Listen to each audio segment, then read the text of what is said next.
Valerie, ang lalaki na ba yan ang dahilan kaya iniiwasan mo na ako? Tano? Hindi naman kita iniiwasan eh. Nagkataon lang na marami akong ginagawa. Saka ngayon lang kami nakita nitong si Salvi. Sinungaling ka. Pagkatapos kong ibigay sa iyo ang lahat ng luho mo. Pera, alahas, kahit ano gusto mo binili ko para sa iyo. Pero ngayong wala na akong pera, babaliwalain mo na lang ako. Alam mo, lasing ka na, Tano. Umuwi ka na. Saka na lang tayo mag-usap. Hindi ako lasing. Alam ko ang ginagawa ko. Oy lalaki, baka akala mo jackpot ka na sa babaeng to. Nagkakamali ka. Manloloko ang babaeng yan. Kapag wala na siyang makukuha sa'yo, itatapon ka na parang basura. Pwede bang tumigil ka na, Tano? Bakit? Ayaw bang malaman itong kasama mo na gold digger ka? Magaling ka lang sa simula. Pare, lasing ka na. Pag-usapan nyo yan kapag hindi ka na nakainom. Valerie, alis na ako. Ayoko ng babaeng maraming sabit eh. Elmer, huwag ka umalis, hoy. Ano ka ngayon? Mabuti na lang at sabihan ko yun. Kung hindi, magiging biktima mo rin siya. Alam mo, Tano, kahit anong gawin mo, hindi na ako babalik sa'yo. Meron ako mga pangarap sa buhay. Gusto ko magkaroon ng asawang sobrang yaman na magbibigay sa akin ng karangyang hinahanap ko. At hindi ikaw yun. Kaya pwede ba? Layuan mo na ako. Kung hindi na kita papakinabangan, papatay na lang kita. Tatadtarin ko ng butas ang katawan mo. Makabawi man lang ako sa laki ng perang nagastos ko sa'yo. Tano, maghunos diri ka. Bitawan mo ang patalim na yan. Mag-usap na lang tayo na maayos. Hindi na ito maaayos. Dahil ang mga babaeng kagaya mo na mukhang pera, dapat pinapatay. Tulong! Tulong! Hindi mo ako matatakasan. Humanda ka kapag nahuli kita. Sino ka? Huwag mo ako saktan! Bitawan mo ako! Tulungan mo ako, Valerie! Tulong!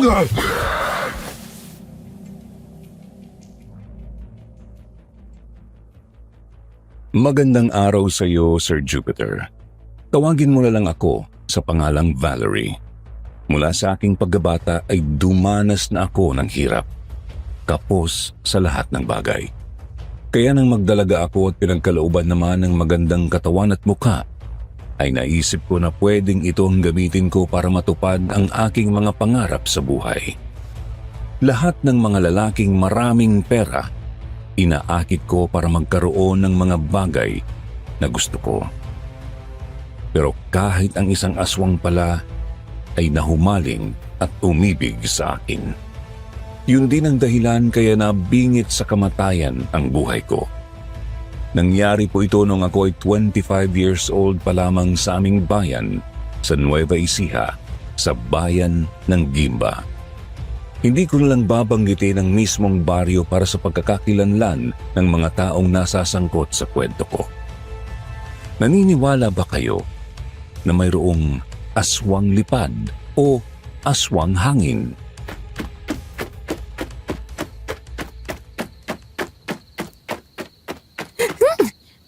Loko yun ah. Kanina lang nandito sa likuran ko tumahabol sa akin tapos ngayon biglang nawala. Madilim pa naman sa lugar na to. Tano? Nasaan ka na? Loko ko ah. Tintakot mo ba ako?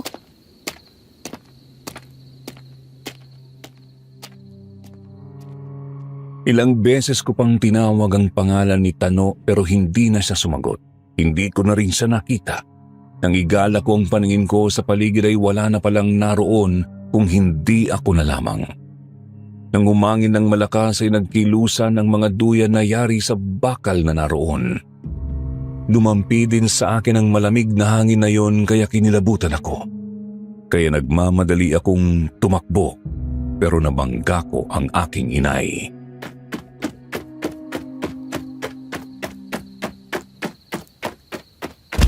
Aray ko naman, Valerie. Halos madurog na yung dibdib ko sa lakas ng pagkakabangga mo. Bakit ka ba tumatakbo? Si Tano kasi na eh. Gusto akong saktan kanina. Galit na galit, hinahabol ako ng saksak. Ganun ba? Naku, dapat ay umalis na tayo dito. Baka maabutan ka pa ng walang yang yun. Tayo na. Bigla nga siya nawala na eh. Hinahanap ko nga siya para hindi ko na siya nakita. Basta umalis na tayo dito para makasiguro tayo na ligtas na tayo. Dalian na natin. Sige, Nay. Tayo na. Baka nga nagtatago lang sa paligid yung lokong yun. Lasing pa naman siya at may dalang patalim. Hindi niya kasi matanggap na binaliwala ko na siya.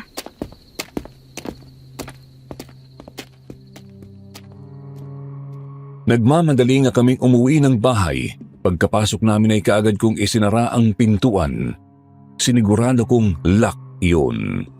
Matapos ay sinara ko rin ang mga bintana. Nakiramdam ako sa paligid. May kaluskus kaming naramdaman ni inay.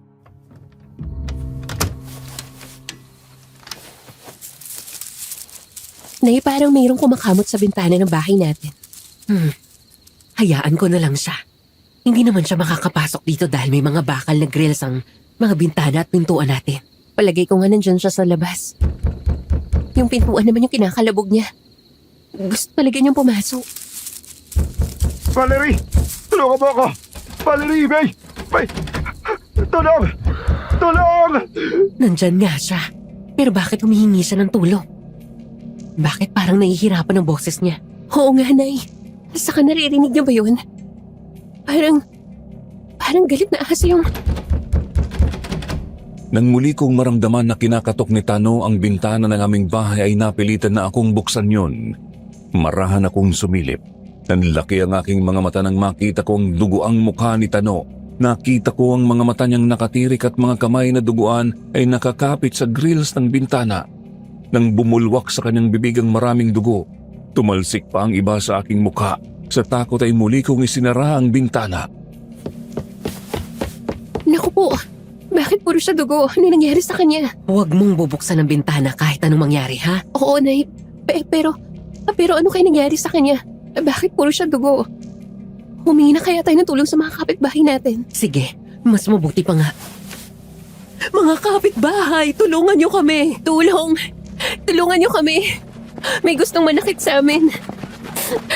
May nakakarinig ba sa amin? Tulungan niyo kami. Hindi nga nagtagal ay nakarinig kami ng mga yabag ng mga taong paparating. Nadinig din namin ang kanilang mga boses na tinatawag ng aming pangalan ni inay, kaya naman sumilip ako sa bintana.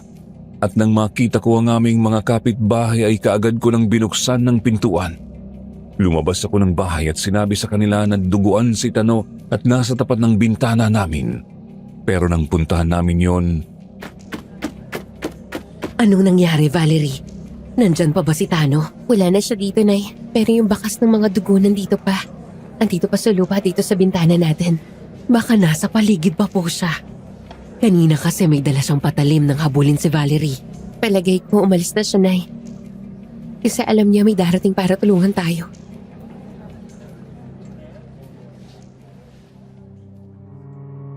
hinanap pa ng aming mga kapitbahay si Tano sa paligid pero hindi na nila nakita. Kaya tiyak namin na wala na nga siya. Nang umalis na ang mga tao ay pumasok na rin kami ni inay sa aming bahay. Kaagad akong nagpunta sa aking kwarto at nahiga. Maghahating gabi nang ako ay makatulog. Pero kinabukasan nag-aagaw pa lang ang liwanag at dilim ay nagkakagulo na ang mga tao. Napabalikwas ako nang marinig ang mga sigawan at takbuhan nila. Pupungas-pungas akong bumangon.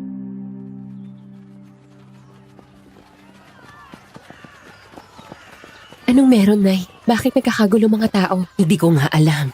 Kakabangon ko lang din kaya sumilip agad ako dito sa bintana. Halika nga, lumabas tayo, tingnan natin kung ano yun. Sumunod ka sa akin, isara mo ang pintuan. Hoy, Nay, ikaw talaga pag chika, palagi kang nauuna.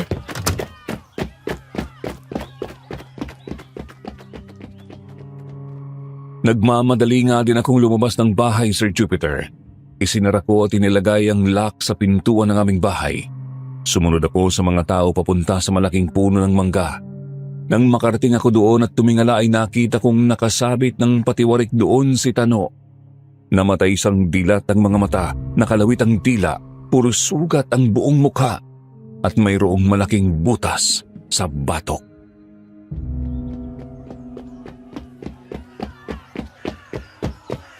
Inay, sinong gumawa ng kay Tano? Grabe naman ang lupit niya. Bakit parang naawa ka pa sa kanya? Hindi ba't kagabi pinagtakan ka pa niyang patayin? Bakit mo alam taga rito ka ba? Nagbabakasyon lang ako dito. Apo ako ni Lola Isadora. Yung may-ari ng malaking mansyon dyan malapit sa plaza. Oo, kilala ko yung mayamang matanda na yun. Ako nga pala si Valerie. Oo, kilala na kita. Alam ko na ang pangalan mo kasi isa ako sa nakarinig ng sigaw mo kagabi. Kaya nandito rin ako kagabi. Ako nga pala si Jess.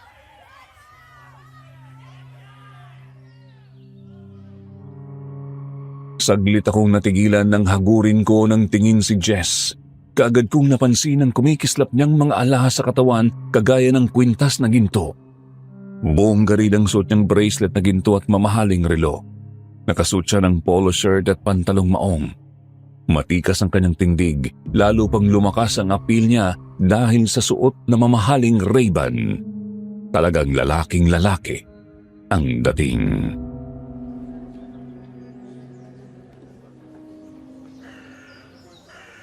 Ganun ba? Salamat ha. Mukhang mapera ang isang to, anak. Kapag dumiskarte sa'yo, alam mo na ang gagawin mo. Oo naman, Nay. Alam ko na yung gagawin ko. Huwag kang excited. Nagpapahalata ka naman na nakatingin ka sa mga alahas ni. Siyempre naman gusto kong ganyan. Ang laki ng mga alahas na suot mo ah. Totoo ba ang mga ginto na yan, Jess? Oo naman, Aling Normita. Purong ginto ang mga ito. Pataas ang kalidad. 24 carats gold. Inay naman. Nakakahiya kay Jess. Kung makapagtanong kayo, parang matagal na kayo magkakilala. Ay, ayos lang iyon, Valerie.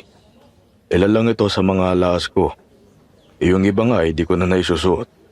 Nandoon lang sa taguan. Wow, grabe naman pala ang mga alahas mo. Ano bang trabaho mo? Negosyante ho ako, Aling Normita. Pero sino kaya ang gumawa niyan kay Tano?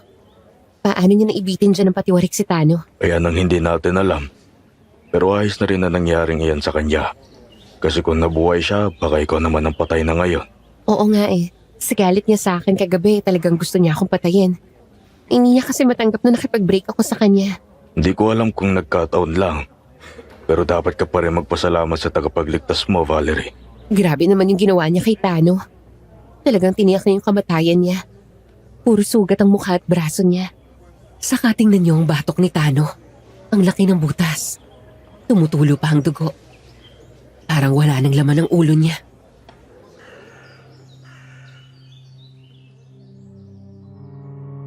Di nagtagal ay dumating na ang mga barangay official na mayroong kasamang mga pulis. Sila na ang nagbaba ng bangkay ni Tano. Matapos ay nagsimula na silang mag-imbestiga. Tiningnan nila ang bangkay, tapos ay nagtanong-tanong sa mga taong naroon kung sino ang huling nakaaway ni Tano.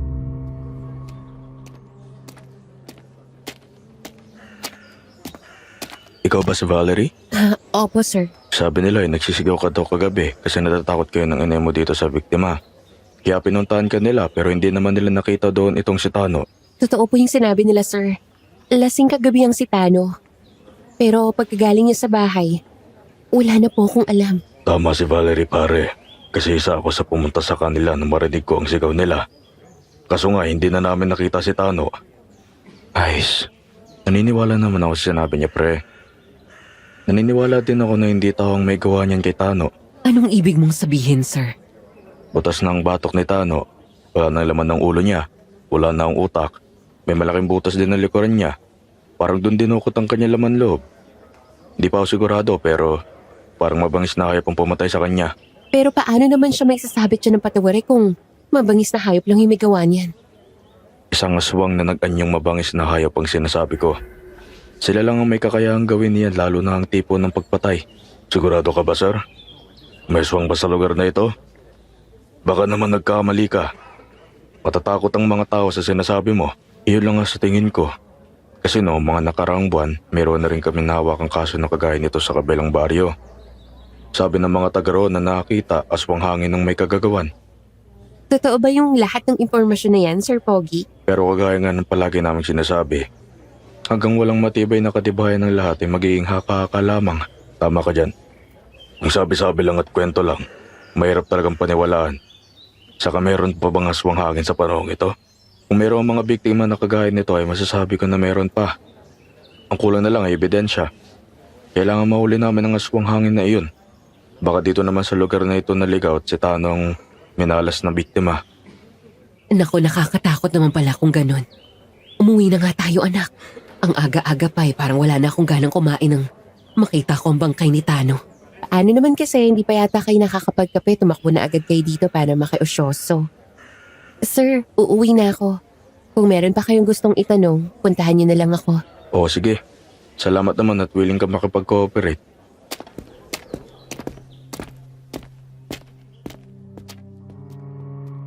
Kaagad nga kaming umuwi ng bahay ni inay. Habang nag-aalmusal kami ay bukang bibig pa rin niya si Jess. Naalala pa rin niya ang mga alahas na suot niyon. Muli ay nabuhay na naman ang dugo ni inay at ang mga matataas niyang ambisyon sa buhay ay pinapangarap pa rin maabot.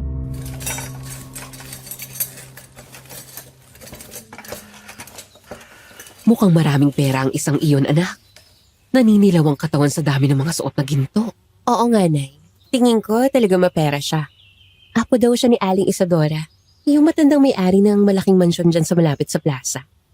Oo, anak. Alam mo na ang gusto ko, ha? Susuportahan kita sa lahat ng mga gagawin mo. Basta tutuparin mo ang mga pangarap natin. Gamitin mo ang maganda mong katawan at muka para matupad yun. Oo, Nay. Mangyayari yung mga pangarap natin. Talaga maghahanap ako ng mayamang lalaki na makakapagbigay ng lahat ng yun. Habang nababaliw sila sa akin ay uubusin ko naman ang pera nila. Gaya ng ginawa natin kay Tano. Oo, anak. Iyan ang gawin mo para makaahon tayo sa kahirapan. Pero dapat yun talagang mayaman. Si Tano kasi hindi naman masyadong mapera.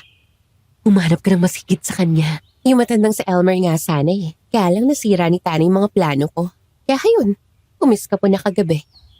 Hindi ko alam kung babalik pa yun. Kung hindi bumalik ay pabayaan mo na. Tingin ko, mas ayos si Jess. Oo nga, Nay. Kaya lang parang hindi naman siya naakit sa beauty ko. Ikaw na ang gumawa ng paraan kung paano siya babagsak sa mga kamay mo.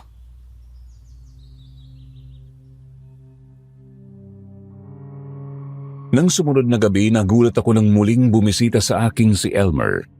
Sa pagkakataong ito ay marami na naman siyang dalang pasalubong sa amin ni inay. Hindi lang mga pagkain at bulaklak ang dala niya, mayroon ding mga damit at alahas siyang dala. Siyempre medyo nagpapakipot pa ako. Gusto ko kasi na suyuin niya ako at tuluyan na siyang mahulog sa aking mga kamay.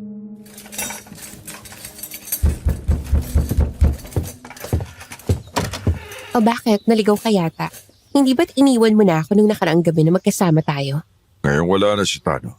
Wala namang gugulo sa atin, Valerie. Pwede ko na siguro ituloy ang naudlot kong panunuyo sa'yo. Pasensya ka na kung iniwanan kita ng gabing sumugod si Tano. Bigyan mo pa sana ako ng isa pang pagkakataon. Nako, kalimutan mo na yun, Elmer. Oo, pumapahig na ang anak ko na ituloy mo ang panliligaw mo.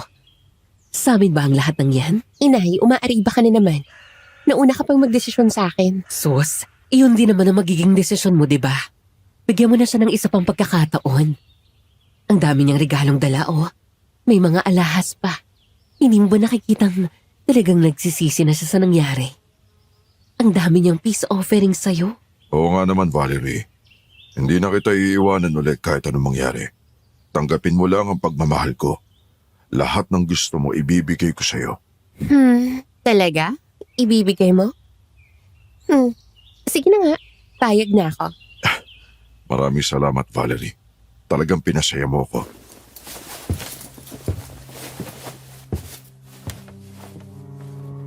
Kagaya ng dati, lahat ng mga regalong dala ni Elmer ay hinakot na ni inay sa kanyang kwarto. Iniwanan na niya kami sa salas kaya naman todo ang pang-aakit ko kay Elmer. Umupo ako sa kanyang tabi. Hinawakan ko ang kanyang kamay. Hinimas ko yon ng bahagya at saka pinisil, tapos ay inilapit ko sa kanyang katawan ng aking pinagpalang dibdib sabay bulong sa kanyang tenga.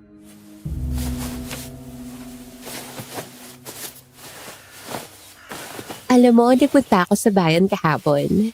May nakita akong earrings at necklace doon sa jewelry shop. Talagang gusto ko siyang bilhin. Alam mo, bagay na bagay yun sa akin.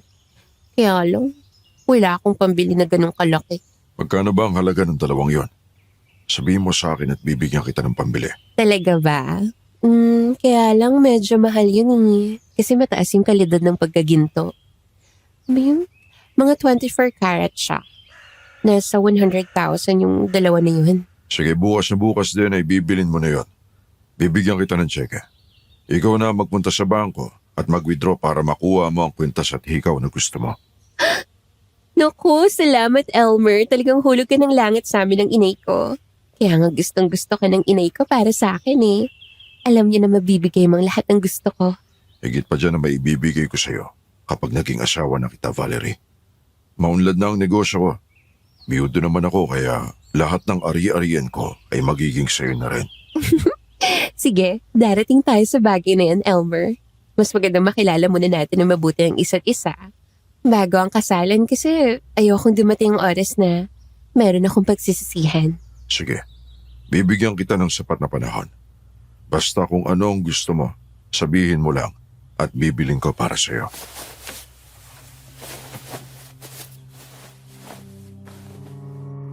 Gusto kong lalong masabik sa akin si Elmer kaya niyakap ko siya tinalikan sa pisngi.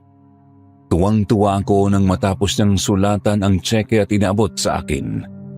Nakita ko na nasa 110,000 pesos ang isinulat niya doon para daw may pang-shopping pa ako. Kaya sa tuwa ko ay kumalong ako kay Elmer. Niyakap ko siya ng mahigpit at ilang ulit na hinalikan sa noo at sa pisngi. Tuwang-tuwa naman siya habang nakayakap sa akin. Nang umalis na siya ay halos tumalon ako sa tuwa nang pumasok sa kwarto ni inay.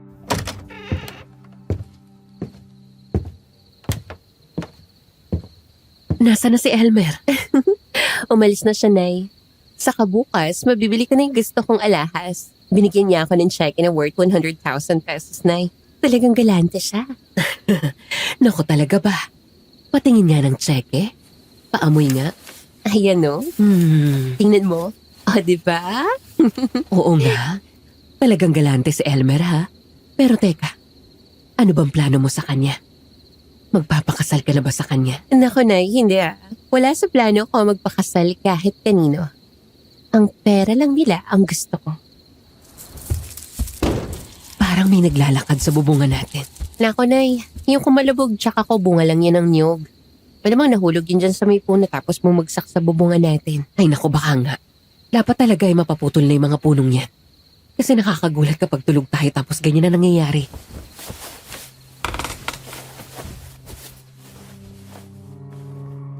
Nang mahiga ako sa aking kama ay pinikit ko ang aking mga mata. Sa totoo lang ay hindi pa naman ako tulog. Naglalaro pa sa aking imahinasyon ang gagawin namin ni inay bukas. Naramdaman ko ang malamig na hangin na pumasok sa aking kwarto. Dumampi sa aking mukha. Pakiramdam ko ay nalamigan pati ang aking mga braso. Pero hindi ko pa rin idinilat ang aking mga mata hanggang sa naramdaman kong may humahatak ng kumot ko pababa.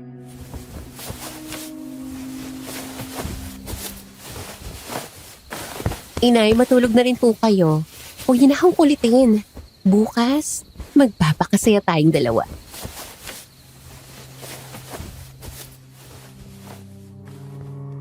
Pakiwari ko ay hindi naman nakikinig sa akin si inay. Di nagtagal ay muli kong naramdaman na hinihina na naman ang kumot ko hanggang sa lumabas na nga ang mapuputi kong hita. Nang maramdaman ko na mayroong humahaplos sa aking hita ay napilitan na akong dumilat sa pag-aakala kong si inay yun. Pero wala naman akong nakita, kahit ano o sino.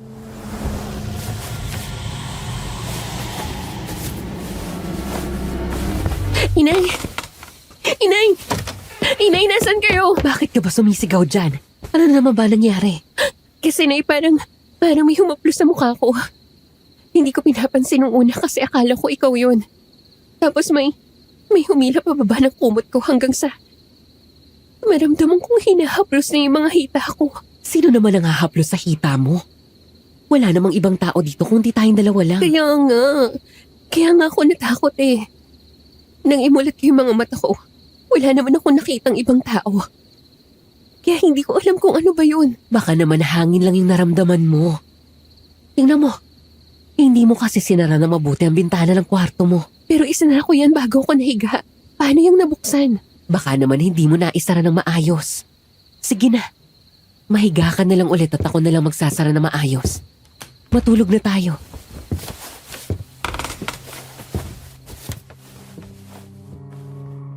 Lumabas nga ulit ng aking kwarto si inay nang maisara na ng maayos ang bintana ng aking kwarto. Nang sumunod na araw ay nagpunta kami ni inay sa bangko sa San Jose para pa-encash ang tseke na ibinigay sa akin ni Elmer.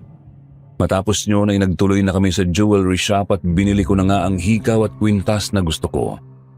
Talagang masaya ako nang mapasa akin yon. Paano nga ay mayroon na naman akong dagdag sa koleksyon ko ng mga alahas?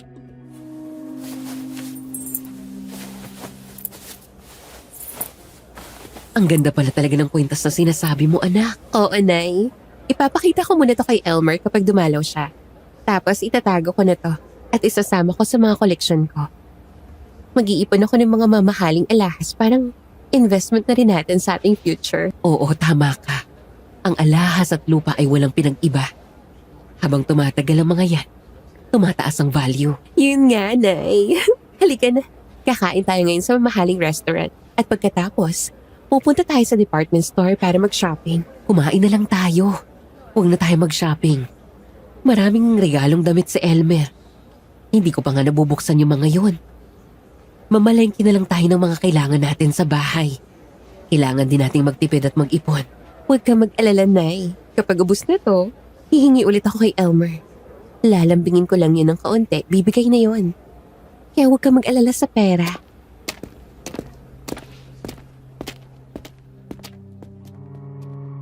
Kita ko ang kasiyahan sa mukha ni inay habang kumakain kami.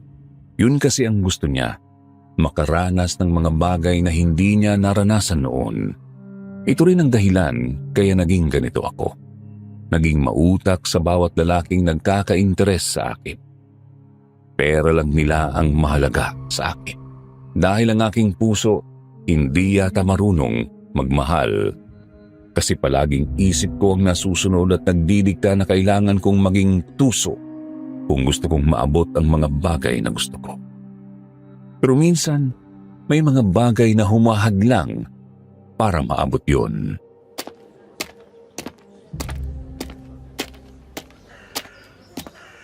Valerie, bakit nandito ka? Pupuntahan ko sa Elmer. May usapan kami ngayon eh. Hindi siya dumating kaya ako nagpunta dito sa bahay niya. Ikaw naman ang tatanungin ko, Sir Pogi. Bakit ka nandito sa bahay ni Elmer? Saka bakit maraming tao? May nangyari ba? Oo, meron. Masama. Anong masamang nangyari dito? Pati na si Mr. Elmer Cacho. May pumatay sa kanya. Ninakaw din ang mga pera at mamahaling alahas niya. Sir Pogi, huwag ka namang magbibiro ng ganyan. Totoo bang patay na siya? Ayon sa anak na kasama dito niya ay narinig nitong sumigaw si Elmer tapos nagpapatok ng barel. Nung puntaan niya ay nakita niyang nakabulagtana sa sahig. Patay na. Tirik ang mga mata at nakalawit ang dila na parang sinakal. Kung ganun, may suspect na ba kayo kung sino ang gumawa nun? Sinong gumawa nito sa kanya? Iniimbestigahan pa namin kasi nakabukas ang bintana ng kanyang kwarto. Ang mga tama ng bare naglagos sa salamin ng bintana ng bahay niya. Marahil ay doon naman dumaan ng kriminal. Nasa na si Elmer ngayon, Sir Pogi? Zaldi ang pangalan ko. Ilalabas na ang bangkay niya at isasakay sa ambulansya. Kung gusto mong makita, sasamahan kita. Andun pa siya sa stretcher.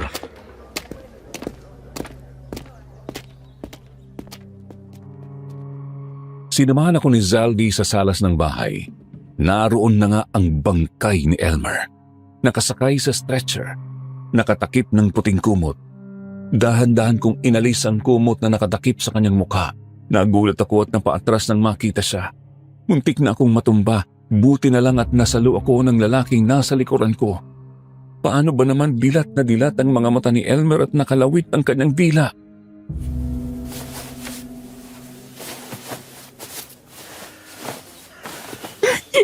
Diyos ko naman, Saldi. Bakit hindi mo naman sinabi sa akin na ganyan palang hitsura ng bangkay niya? Muntik na akong himatayin sa pagkabigla. Parang nakatingin pa siya sa akin. Mabuti na lang at nasalo ko ni... Marco ang pangalan ko. Sa susunod mag-iingat ka. Ganyan talaga ang mga taong namamatay kapag kinakapos sila ng paghinga. Namamatay silang dilat ang mga mata. Ano sa tingin mo, pare? Pa-autopsy mo siya. Pag wala na ang utak at puso niya, tama ang hinala natin na aswang hangin nga ang pumatay sa kanya. Aswang hangin ulit? Kagaya ng pumatay kay Tano? Oo, ganoon nga. Ano bang klase ng aswang hangin na yan? Bakit ang lupit niya kung pumatay? Isa siyang uri ng aswang na may kakayahang gamitin ng hangin. Black wind or evil wind naman ang tawag ng karamihang albularyo. Sa isang iglap, nagagawa niyang patayin ng isang tao kapag nakapasok na siya sa katawan nito. Sinisira niya ang puso, baga at atay ng biktima. Kaya parang nalulunod at sinasakal kapag namamatay. Nakakatakot naman pala ang aswang hangin na yan. At mas paborito niyang kainin ang utak ng kanyang biktima bago ang puso. Kaya lahat ng biktima niya wala ng utak kapag natagpuan. Bakit alam mo ang lahat ng yan, Marco? Pulis ka din ba? Hindi ako pulis. Isa akong albularyo. Albularyo ka lang? Oo. Isa akong albularyo na pinagkakatiwalaan ng marami. Lalo na ng mga pulis kapag ganitong kaso ang hinahawakan nila. Nagbibiro ka ba? Ganda ng forma mo. Para kang mayaman tapos sasabihin mong albularyo ka lang? Isa talaga siyang albularyo, Valerie. Isang mayamang albularyo. Dahil sa kanyang pambirang kakayahan, kaya maraming taong lumalapit sa kanya, humihingi ng tulong. At kapag natapos na ang kanilang mga problema, nagbibigay sila ng malaking halaga sa kanya. Pero dito sa kaibigan ko si Zaldi, libre lang kapag ako'y tumulong. Kasi bata pa lang kami, magkaibigan na kami. Napakagaling mo naman pala, Marco. Sana dumating yung araw na matulungan mo din ako. Kasi may kakatuwang bagay din yung nangyayari sa akin. Kung ganun pala, talagang damay ka na sa kasong to. Kaya talaga pinag-cross ang landas nyo. Anong ibig mong sabihin, Saldi? Hindi ko sigurado kung nagkataon lang Pero yung dalawang magkasunod na pinatay ay may kaugnayan sa'yo. Mga lalaki na karelasyon mo. Aba, teka. Mali ka naman dyan. Wala akong naging karelasyon sa kanila, no? Naging maniligaw ko lang sila. Ibig sabihin, kapag may nanligaw sa'yo, pinapatay ng aswang hangin? Tinatakot yun naman ako eh. Wala naman ako manliligaw na aswang, no? Saka kung totoo man na aswang yung pumatay kay Elmer, bakit naman nanakawan pa siya? Yun pa ang isang anggulo na tinitignan namin Ngayon ba, wala kang boyfriend? Wala ring nanliligaw sa'yo? Marami akong manliligaw. At kasama na dun yung matandang to. Pero wala ako naging boyfriend sa kanila. O basta mag-iingat ka palagi ha. Baka may aswang na nagkakagusto sa'yo, hindi mo lang alam. Kaya pinapatay niya yung mga manliligaw mo. Tumigil ka na, Marco. Hindi na ako natutuwa sa sinasabi mo.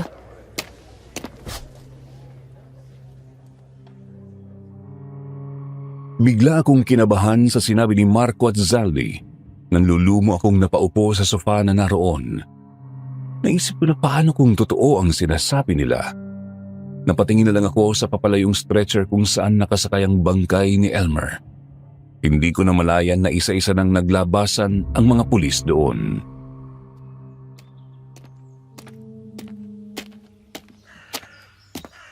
O halika na, lumabas ka na dyan. Isasara na ng mga pulis ang bahay na to. Oh, bakit parang natulala ka? Naisip ko lang kasi yung sinabi niyo ni Saldi. Bigla naman ako natakot doon sa aswang hangin na yun. Ano naman kaya yung motibo niya kung bakit pinapatay niya yung mga manliligaw ko? Sus, wag mo nang isipin yun. Baka nga nagkataon lang yun eh. Yun ay puro spekulasyon pa lang namin ni Zaldi. Ganun naman talaga yung pag-iimbestiga sa mga ganyang kaso. Marami talagang anggulo at isa lang ang tungkol sa'yo. Sige, uuwi na ako. Oh, kaya mo bang umuwi mag-isa? Ihatid na kita para malaman ko rin kung nasan yung bahay mo. Huwag na. Nakakahiya naman sa'yo. Sige na, ihatid na kita. Ako anday lang kaya ka natakot, kaya huwag ka nang tumanggi, ha?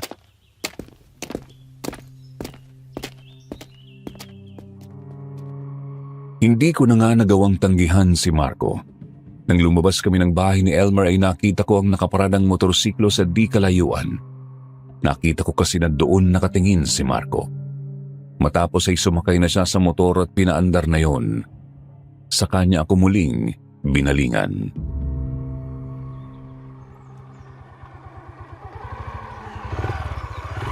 Halika na, sumakay ka na at tumakas ka na sa akin. Hindi ako sanay sumakay sa motor eh. Baka mahulog ako dyan, Marco. Ayaw kong magkaroon ng maraming peklat sa katawan, ha? Hindi naman kita iuhulog eh. Tsaka malapit lang dito yung bahay ko. Dadaan tayo doon para kunin ko yung sasakyan ko para maiatid kita sa inyo. Naku, lalong ayoko, Marco. Baka kapag nakita tayo ng asawa mo, magalit yun. Parang wala namang magagalit. Wala naman akong asawa eh. Talaga ba? Oo nga, kaya halika na. Wala nang tao dito. Tayo na lang, kaya halika na. Umangkas ka na at saka kumapit sa bewang ko.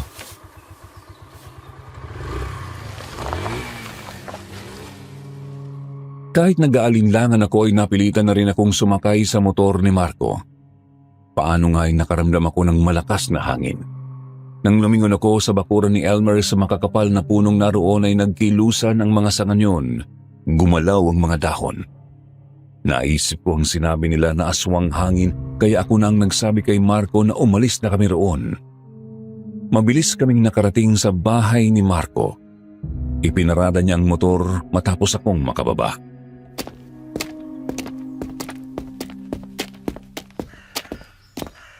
Ang laki pala ng bahay mo, Marco. At ang lawak ng bakuran. Mga tauhan mo din ba yung mga yon? Oo. Pinaliligpit ko na muna sa kanila mga upuan at lamesa. Ngayon lang walang ganong tao dito kasi hindi na muna ako tumatanggap ng mga pasyente dahil nga tinutulungan ko si Zaldi. Alam mo, ngayon lang talaga ako nakakilala ng mayamang albularyo na kagaya mo. Akala ko kanina nagbibiro lang kayo ni Sally. Ngayon alam kong totoo pala kasi ang dami mo malalaking larawan na nanggagamot ka. Halika na, iatid na kita. Dito sa kotse ko siguro hindi ka naman takot sumakay, ba? Oo naman. Ang ganda naman pala ng kotse mo.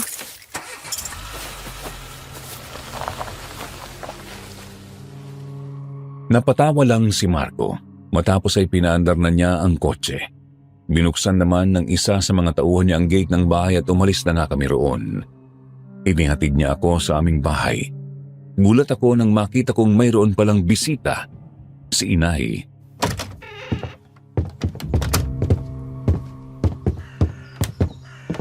Jess, nandito ka pala? Kanina ka pa ba? Hindi pa naman ako ganong nagtatagal. Kararating ko lang din. Sabi nga ng inay mo ay umalis ka daw. Kaya nga habang wala kayo, nagkwentuhan muna kami ni Jess. Siya nga pala, Nay. Eto po si Marco. Marco ang inay. Inay Normita ko at si Jess. Kamusta po kayo, Aling Normita? Mabuti naman. Sa'yo ba yung kotse doon sa labas? Opo. Inihatid ko lang po si Valerie kasi masama yung pakiramdam niya kanina eh. Para siyang nanghina. Bakit anak? Ano nangyari sa'yo? Patay na kasi si Elmer, Nay. Pinatay siya, tinakawan pa. Kawawa naman siya. Sige po, Aling Normita. Hindi na po ako magtatagal. Magpapaalam na po ako. Maraming salamat, Marco. Sige, Valerie. Alis na ako ha. Salamat sa paghahatid mo sa anak ko.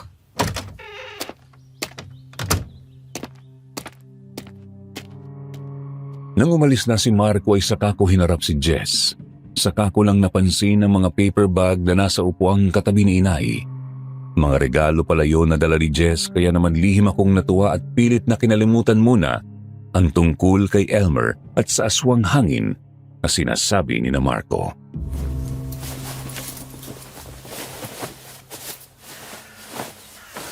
Ang dami mo namang dala, Jess. Baka masanay ako niyan eh. Wala namang problema sa akin kung masanay ka sa ganyan, Valerie. Matutuwa ako kapag tatanggapin mo ang mga regalo ko. Ano ba itong mga to, Jess? Buksan mo para makita mo. Oo nga naman, anak. Buksan na natin. Jess, hindi ba nakakahiya na tulungan ko siyang magbukas ng pasalubong mo? Ayos lang naman, Aling Normita. Ang 2 paper bag na yan ay para talaga sa inyo, Aling Normita. Itong 2 ay para kay Valerie. Nako, pati pala ako may pasalubong. Salamat naman, Jess. O Valerie, buksan mo na yung mga pasalubong mo para makita natin kung ano yung mga yan. Oo, Nanay. Ikaw talaga kahit kailan masyado kang excited.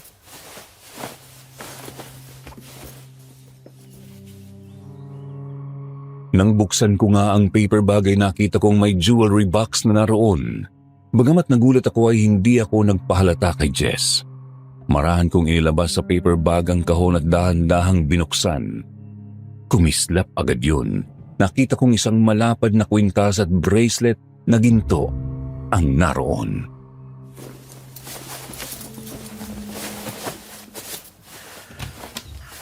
Wow, ang ganda naman ng regalo mo, Jess. Kaya ko, mahal tong mga to. Oh, mataas na klase ang ginto na iyan. Alam ko kasi na mahilig ka sa mga lahas, kaya niregaluhan kita. Nako, ang ganda rin ng relong ito, Jess. Tiyak na mamahalin ito ano? Opo, Aling Dormita. Mahal talaga ngayon iyan. Siya nga pala. Anong gusto mong inumin? Kape, juice, o ano ba? Huwag ka na mag-abala pa. Ayos lang ako. Siya nga pala, gusto sana kitang imbitahin sa mansyon ni Lola Isadora bukas. Birthday kasi niya. Gusto kitang pakilala sa kanya. Bukas? Hindi ba parang nakakahiya naman sa Lola Isadora mo? Bakit ka naman mahihiya pa, Valerie? Ayos lang yun. Maganda nga ay makilala mo na ngayon pa lang ang pamilya ni Jess. Tama ang inay mo, kaya pumayag ka na sumama sa akin bukas. Sige. Anong oras? 6:00 ng gabi. Suduin kita dito bukas. Sige. Magbibihis ako ng maganda para magustuhan ako ng Lola Isadora mo. Ayos. O paano? Magpapaalam na ako ah. Magkita tayo bukas.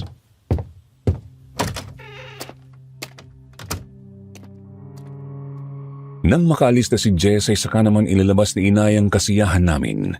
Napatalon pa nga siya sa tuwa habang pinagmamasdan ang suot niyang relo. Ako naman ay tuwang-tuwa habang hinihimas ang kwintas.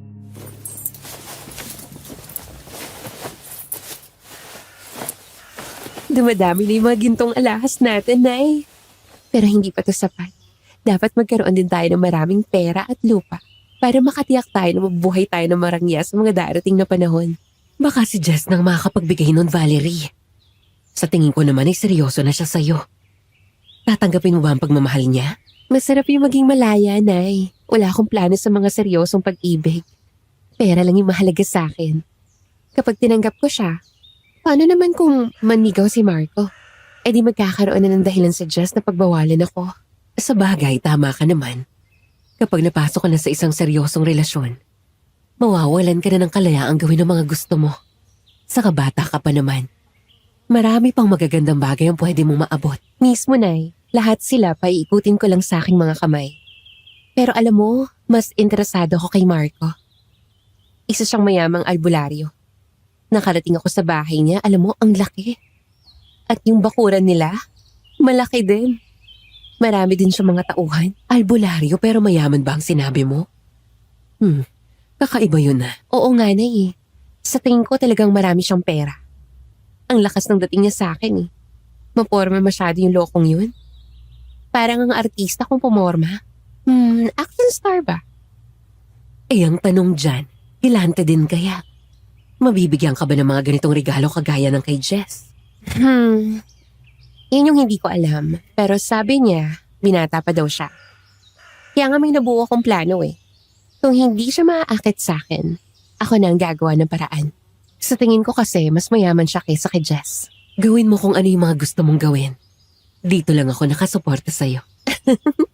Nakasuporta o konsentidorang ina? Parehas na rin yun, anak.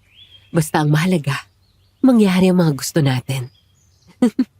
Samantalahin mo ang pagkakataon habang bata ka pa at maganda.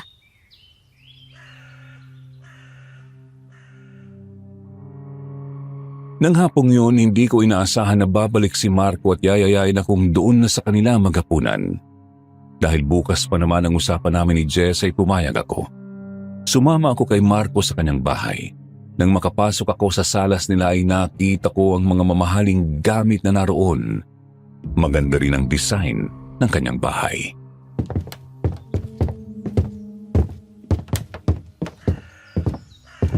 Oh, nagpahanda ako ng pagkain sa labas. Doon malapit sa swimming pool. Talaga? Meron ka palang swimming pool dito? Oo, meron. Halika, ipapasyal kita sa buong bakuran ko. Sige, gusto kong makita yung swimming pool at iba pang lugar dito sa bakuran mo.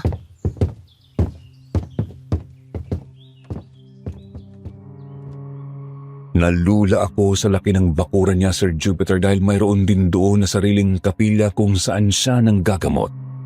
Mayroon ding mga tent at mga upuan na sinisilungan ng mga pasyente at ang lalong nakaakit sa aking paningin ay ang magandang swimming pool. Tapos ay naroon sa gilid ang isang lamesa na may nakahanda ng pagkain.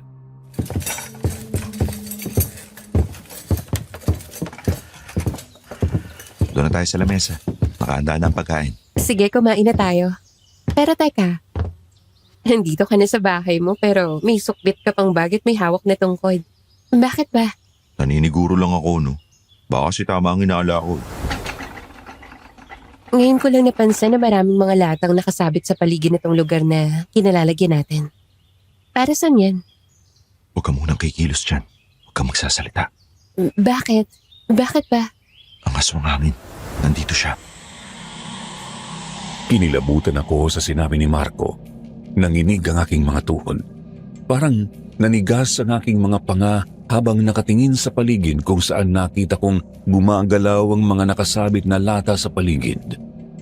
Nagkilusan din ang mga sanga ng mga puno sa lakas ng hangin hanggang sa magkabasaga ng mga halaman sa paso ng daanan ng malakas na hangin. Dumapa ka, Valerie. Papalapit na sa atin ang aswang hangin. Ngayon na. Oo. Tama nga ang inaala ko. Lahat ng napapalapit kay Valerie, pinapatay mo, halimaw ka. Pero hindi mo magagawa sa akin ang ginagawa mo sa iba. Nasaan ang aswang, Marco? Malakas na hangin na may kasamang alikabok lang to ah. Parang ipo-ipo. Nandito na siya. Ang malakas na hangin na yan, ang siyang may gawa. Ginagamit niya ang hangin para itago ang kanyang sarili. At kapag nahihilam na ang mga mata ng kanyang biktima, saka siya sasalakay. Mula sa kanyang bagay may inilabas na bote si Marco. Parang langis yun na maitim. Ayon sa kanya ay pinaghalo-halong abo, asin at langis ang laman ng bote na yon. Isinaboy niya sa malakas na hangin pumapaikot sa amin. Nagulat ako nang unti-unting humina ang hangin at ang langis na isinaboy ni Marco ay nagkorteng hanimaw. Yun ang aswang hangin, kaya kaagad niyang hinampas ng hawak niyang tungkod. Tinamaan ang aswang.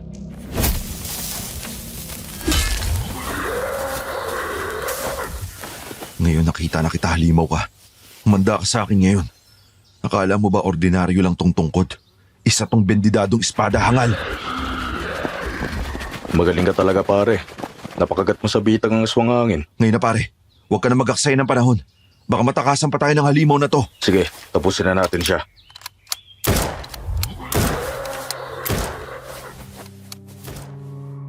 Pinaputukan ni Zaldi ang aswang hangin. Tumama sa katawan niyo ng lahat ng bala.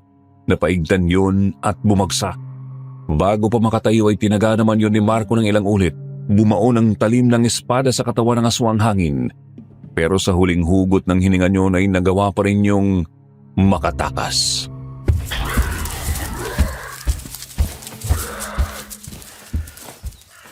Nakatakas siya.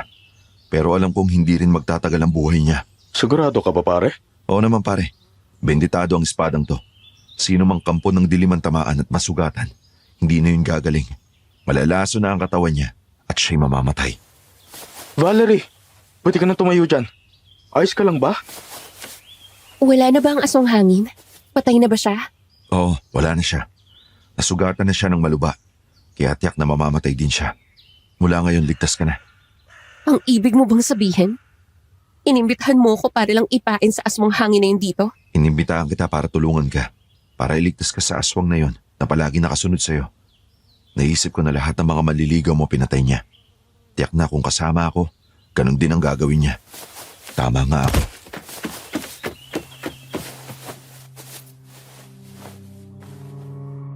Sa sinabing yun ni Marco ay nakaramdam ako ng matinding takot.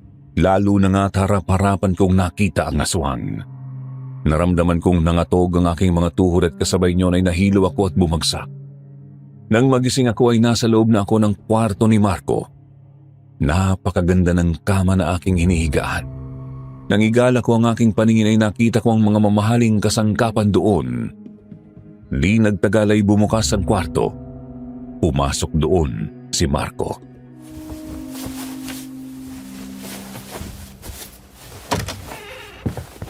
Oh, gising ka na pala. Ayos ba ang pakiramdam mo? Oo, ayos na ako. Nabigla lang ako kanina sa sobrang takot sa aswang hangin na yun. Ligtas ka na. Mula ngayon, hindi na siya magpaparamdam sa'yo. Tiyak na patay na yun sa pagkakataong to. Salamat, Marco. Pero wala akong maibabayad sa mga ginawa mo para sa akin. Hindi naman kita sinisingil eh. Ginawa ko yun bilang pagtulong sa'yo at sa mga pulis para masolve na yung kasong yun. Dahil sa ginawa mo, utang ko ang buhay ko sa'yo. Pwede bang katawan ko na lang yung ibayad ko sa'yo, Marco? Pwede mong gawin kahit ano yung gusto mo. Gaya ng sinabi ko, hindi naman kita sinisingil eh. Pero gusto kita, Marco, sa totoo lang. Humanga na ako sa'yo nung una pa lang kita makita. Kakaiba talaga yung dating mo sa akin eh.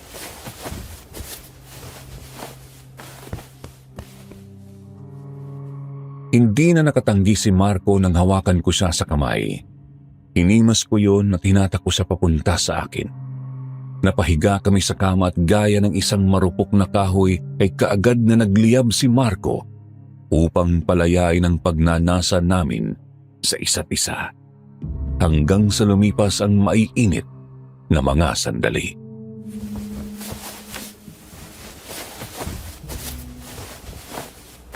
Ay, bakit hindi mo sinabi na birin ka pa? Maniniwala ka ba kung sinabi ko? Alam ko namang hindi, di ba?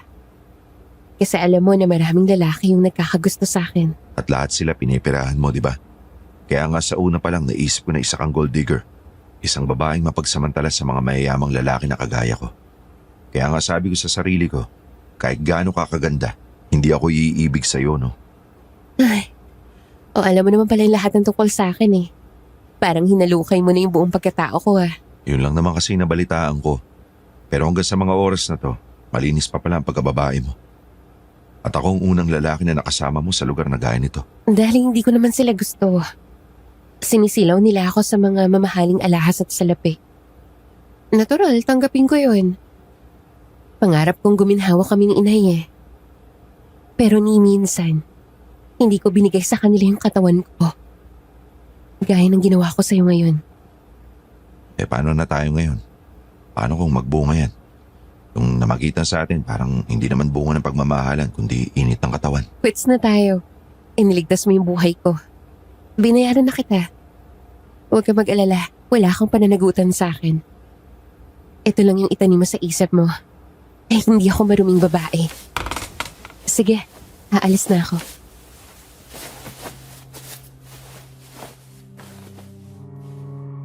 Nang makapagbihis na ako ay lumabas na ako sa bahay ni Marco.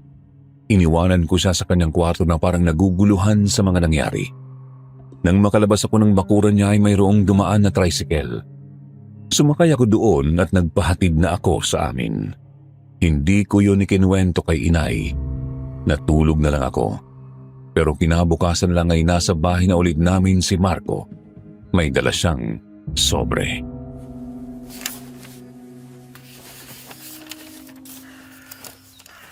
Para sa nang sobre na yan? Pera yan galing sa pamilya ni Elmeratano. Pabuya sa pagbibigay namin ng hustisya sa kamatayan ng dalawa. Ibinigay sa akin pero ibibigay ko sa iyo. Kasi katulong kita para magawa yon. 50 milyan. Hindi ko yan kailangan. Ano ka ba, Valerie? Malaking halaga ang binibigay ni Marco. Ayaw mo pang tanggapin? Oo nga po, Aling Normita. Kayo na po kaya tumanggap. Nako, salamat Marco. Malaking tulong to sa amin. Naiibalik mo na yan sa kanya. Kung tutuusin tayo pa ngayon dapat magbayad dahil ako ang nakaligtas sa pagkamatay ng aswang na yon. Inay, ano ba? Sinabi kong ibalik niyo na yan, di ba? Ibalik ko na daw sa'yo to, Marco. Pasensya ka na ha. Ayaw niyang tanggapin. Sige po, Aling Normita. Alis na po ako. Kung kailangan mo ang tulong ko, alam mo na ako saan mo ako pupuntahan, ha? Sa palagay ko, hindi na ako lalapit sa'yo. Lalo na wala na akong dapat ipag-alala sa aswang.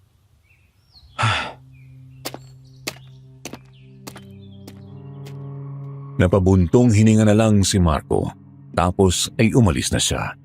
Nang tanawin ko sa pintuan ng sasakyan niya na papalayo ay saka ko napansin na tumutulo na pala ang aking luha. Malakas ang kabog ng aking dibdib. Di nagtagal ay tuluyan na akong umiyak.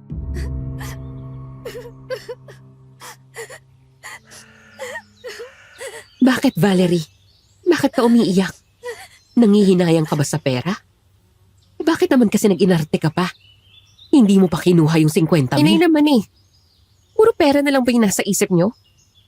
Hindi naman yung perang dahilan kaya ako umiiyak eh. Eh kung ganun, ano ang dahilan? Parang nahulog ang loob ko sa gagong yon.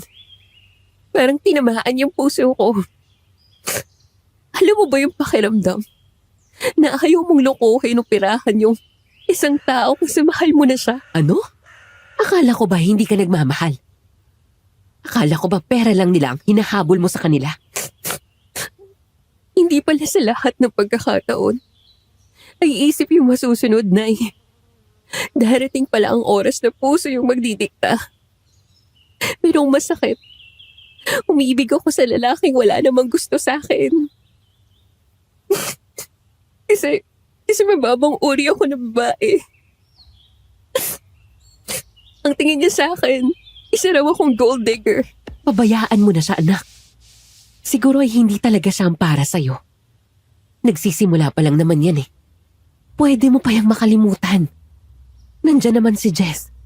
Alam ko mabait siya at handa ka niyang mahalin. Buisit kasi itong puso to.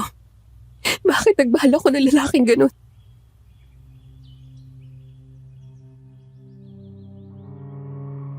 Maghapon akong nagkulong ng bahay.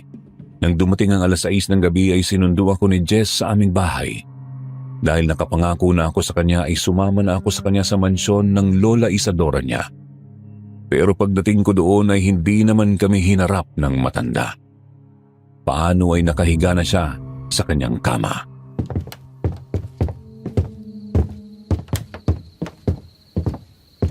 Nasaan ang Lola Isadora mo? Pasensya ka na. Hindi kanya maharap sa ngayon kasi may sakit siya. Pero ipinabibigay niya sa iyo itong jewelry box. Sa iyo na daw yan. Naku, sabihin mo sa Lola Isadora mo na maraming salamat ha. Halika, kumain na tayo. Alam ko na paborito mo ang mga karne, kaya yun ang ipinaluto ko sa aming mga katulong. Wow, parang alam na alam mo talaga yung mga paborito ko ha. Sige, kumain na tayo. Oo naman. Sige na, sabi na tayong kumain. Magpakabusog ka.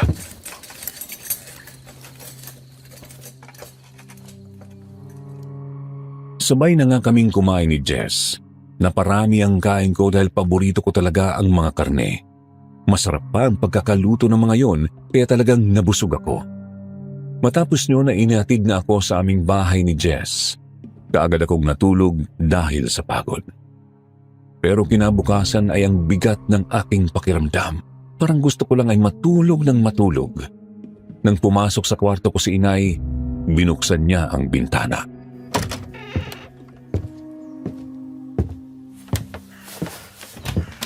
Valerie, tanghali na. Bakit hindi ka pa bumabangon dyan? Matutulog ka na lang ba buong maghapon? Masakit ang ulo ko, Nay. Pati yung buong katawan ko masakit. Hindi ko kayang bumangon. Saka isa rin yung amo na yung bintana. Nakakasilaw eh. Baka lalagnatin ka. Ikukuha na kita ng gamot. Huwag na, Nay. Gusto ko lang matulog. Isa rin na lang yung bintana. Magpapahinga lang ako. O sige, matulog ka pa kung gusto mo. Kung may kailangan ka lang, tawagin mo lang ako. Sige, Nay.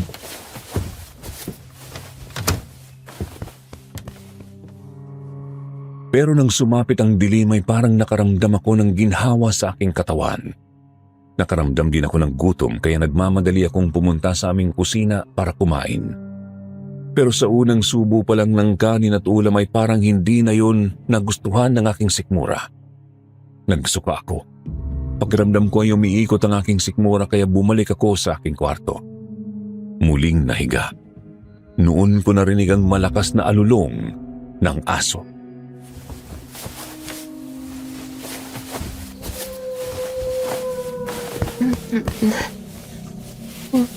Bakit sobra naman ang init ng katawan ko? Ano ba ito nangyayari sa akin? Parang gusto kong lumabas ng bahay. Lokong asin eh. Pakiramdam ko tinatawag niya ako. Teka nga, makalabas nga. Malalim na ang gabi, Valerie. Saan ka pupunta? Magpapahangin lang ako sa labas, Nay. Sobrang init dito. Sige, mag-iingat ka. Bumalik ka kaagad, ha? Hindi ko na pinansin si inay. Paano nga'y nakita kong maliwanag ang paligid sa labas ng bahay gawa ng liwanag ng buwan. Parang wala ako sa sariling naglakad habang nakatingala sa buwan. Di nagtagal ay parang hindi ako nakontento sa paglalakad. Tumakbo ako ng nakayapak habang nakatingin sa buwan. Ang aking tenga ay nakikinig sa alulong ng aso. Gusto kong makita yun hanggang sa mapagod ako at makarating sa sementeryo. Umupo ako sa ibabaw ng isang nicho. Parang natauhan ako at natakot nang makita ang lugar. Ikaw yung umaalulong, Jess? Ako nga. Mabuti naman at narinig mo ang pagtawag ko sa iyo. Bakit ka narito? Inilibing ko ang Lola Isadora ko. Patay na siya. Napatay siya sa isang albularyong mas malakas sa kanya. Aswang ang Lola Isadora mo? Oo, Valerie. Lahat ng hiling ko sa kanya ang ginagawa niya. Dahil nagustuhan kita, sinabi ko sa kanya na lahat ng manliligaw sa iyo ay patay niya.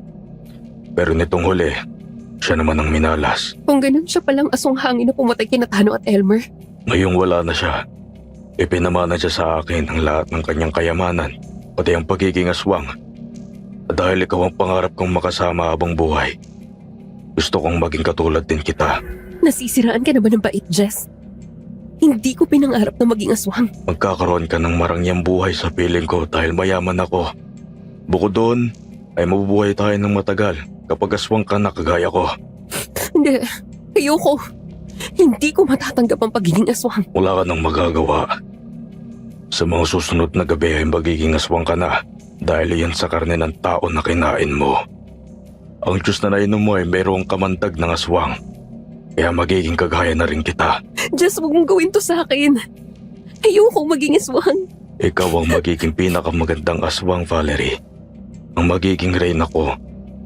Pasalamat ka at nagkaroon ka ng ganyang katangian kaya nagustuhan kita.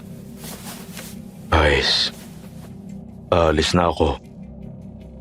Puntahan mo ko sa mansyon kung handa ka na maging reyna ko.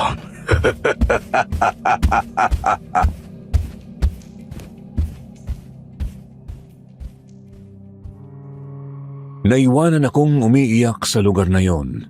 Nang malaman kong tuluyan na pala akong iniwanan ni Jess ay umalis na rin ako sa sementeryo. Sa paglipas ng mga araw at gabi ay marami pang kakaibang bagay ang nangyari sa akin. Nararamdaman kong unti-unti na nga akong nagiging aswang. Hanggang isang gabi ay doon ako sa bubungan namin nahiga habang pinagmamasdan ng bilog na buwan hanggang sa makatulog. Kaya kinabukasan ay hindi ko alam kung paano ako bababa mula sa bubungan.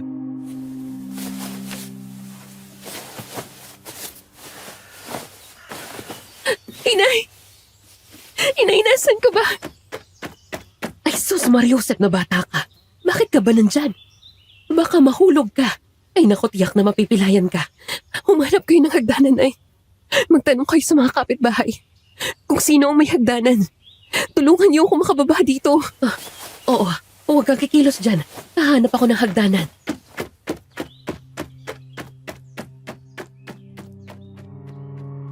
Nataranta si inay at nagsisigaw kaya naman ng mga kapitbahay namin na nabulabog ay nalaman nga ang nangyari at gumawa sila ng paraan para makababa ako sa bubungan ng aming bahay.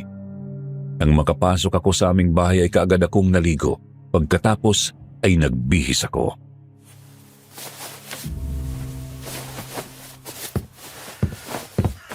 Saan ka na naman ba pupunta? Wala na akong oras para magpaliwanag, Nay. Meron lang ako importanteng gagawin. Ako naman, Valerie. Hindi ko na alam kung anong nangyayari sa'yo. Basta mag-iingat ka, anak.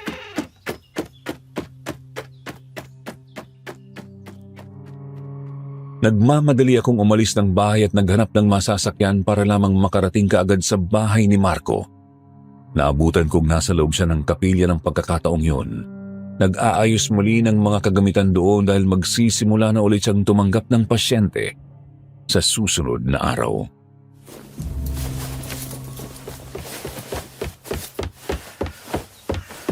Bakit narito ka? Akala ko ba, di mo na ako pupuntahan dito? Naglakas loob akong pumunta dito. Marco, kakapalan ko ng mukha ko. Pero ba ang kailangan mo? Hindi. Hindi pera ang kailangan ko. Marco, kailangan ko ng tulong mo. Ayoko maging aswang. Gusto ko ng payapang buhay. Pero siguro ito na rin yung parusa sa akin dahil naging mapagsamantala ako sa mga lalaking nagka-interes sa akin. Ano bang pinagsasabi mo? Si Aling Isadora. Siya pala ang aswang hangin na napatay mo. Ang apo niya ay si Jess. Nagustuhan ako kaya pala lahat ng lalaking nagkagusto sa akin ay pinapatay nung matanda. Pero ngayong patay na siya. Minana ng apo niya ang pagiging aswang niya. Kung ganun, paano ka naging aswang? Sumiping ka ba sa lalaking yun? Hindi, mahal ko. Sa pagkawala ng Lola Isadora niya, gusto niya masigurado na mapupunta ako sa kanya. Kaya pinakain niya ako ng... Nakain niya ako ng karinan ng tao. Nagkamali ako nang sumama ako sa kanya sa bahay nila. Nasilaw ako sa mga regalo niya. Sa paghangad mo ng sobra, yan ang napala mo. Kaya unti-unti ako nagiging aswang, pero maniwala ka. Wala pa ako napapatay na tao, tulungan mo ko. Kasi babalikan niya ako ulit. Dahil sa kagandahan ko kaya gusto niya ako maging reyna ng mga aswang.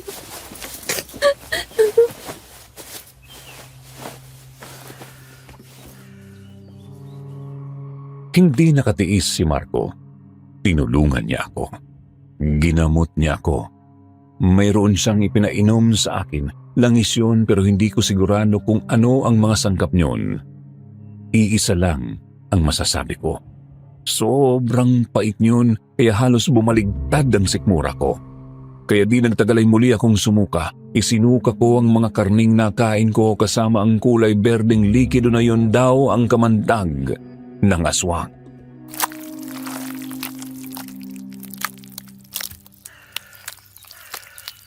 Marco, gumagalaw ang mga karne na para may sariling buhay.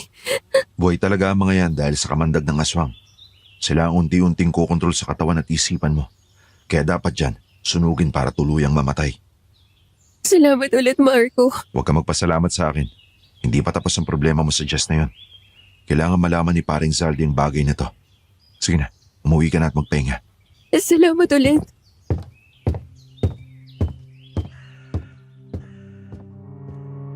Umakbang ako palayo kay Marco. Pinakikiramdaman ko siya kung tatawagin ba ako para sana ako ihatid sa amin. Pero hindi niya yun ginawa, sa halip ay pinagpatuloy niya ang ginagawa niyang pag-aayos ng kapilya. Kaya tuloy-tuloy na akong umalis doon. Pag-uwi ko ay nagpaluto ako ng pagkain kay inay at kumain ako. Hindi na rin ako sinumpong ng pagiging aswang. Talagang magaling na ako pero hindi pa pala katapusan ng problema ko.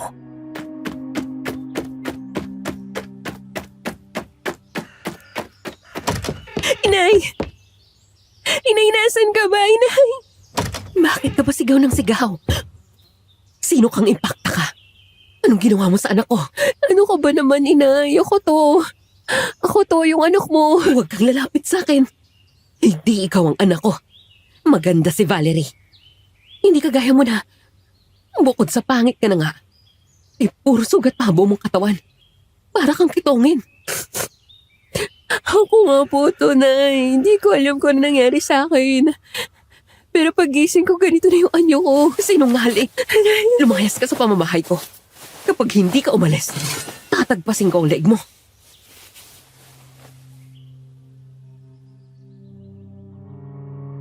Kahit anong paliwanag ko kay inay ay ayaw niyang maniwala. Talagang hindi niya na ako nakilala kasi ang laki talaga ng ipinagbago ng mukha ko. Puro sugat kasi buong katawan ko pati mukha. Umalis ako sa amin. Binalot ko ng kumot ang katawan ko, mayroon din akong taklob sa ulo. Lahat ng nakakakita sa akin ay natatakot. Ang iba naman ay nandidiri. Hanggang sa makarating ako sa bahay ni Marco. Hindi ako nakapasok kasi sarado ang gate.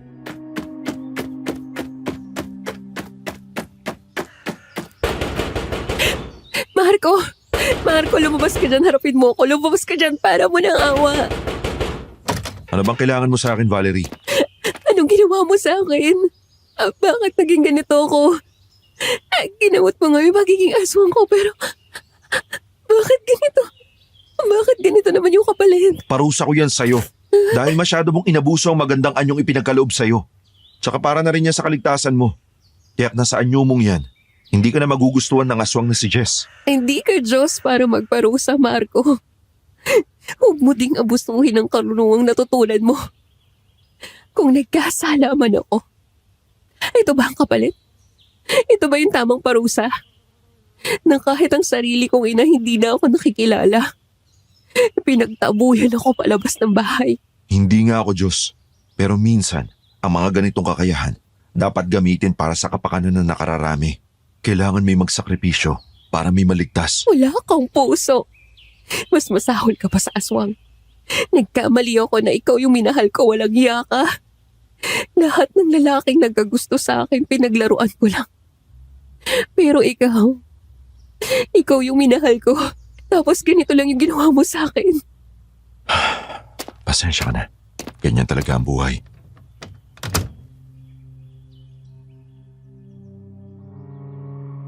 Tinalikuran na ako ni Marco. Pumasok siya sa loob ng kanyang bahay. Wala akong nagawa kung hindi ang umalis na lang ng ganoon. Umiiyak ako habang naglalakad. Nagpagala-gala ako sa buong maghapon na parang nawawala sa sarili. Hanggang sa naisipan kong puntahan si Jess.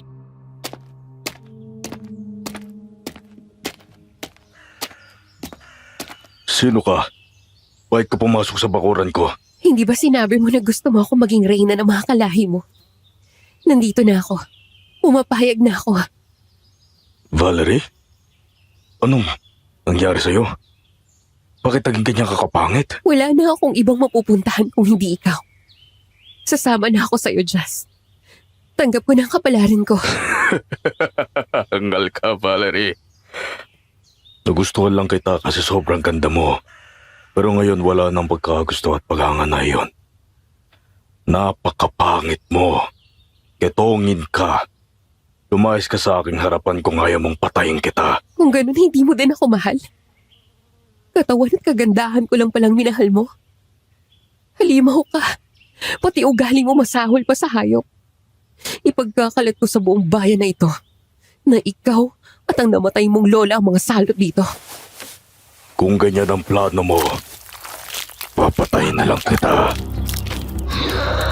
Ngayon ay tama pala ang sinabi ni Valerie.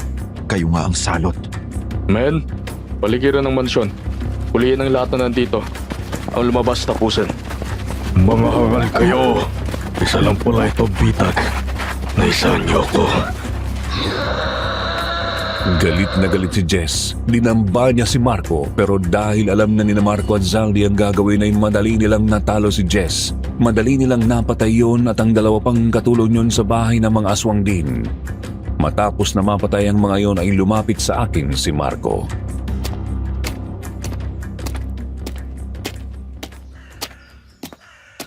Tayo nang umuwi sa aking bahay, Valerie. Doon ka na muna.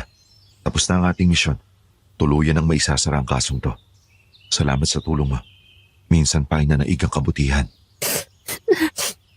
Ano naman bang ibig mong sabihin? Naguguluhan na ako sa'yo. Nang gamutin kita, sinabi mo na gusto ko ng aswang na si Jess, di ba? Naisip ko naman na para di kanya magustuhan, parusahan kita. Bigyan kita ng ganyang itsura. Tama nga ako. Pinagdirihan ka niya at talagang papatayin ka pa. At dahil sa ginawa mo ay nabisto ang pagkatao ni Jess. Sila pala ang salot. Valerie, totoo ba yung sinabi mo sa akin nung nagkita tayong muli? Yung ako lang ang lalaking minahal mo?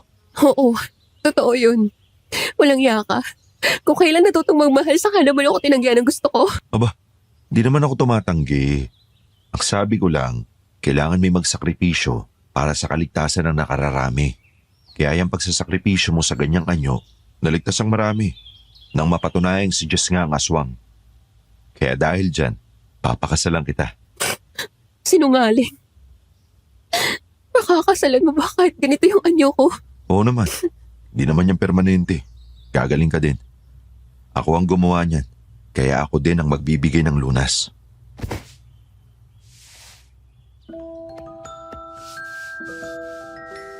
Sa sobrang tuwa ko ay niyakap ko na lang si Marco.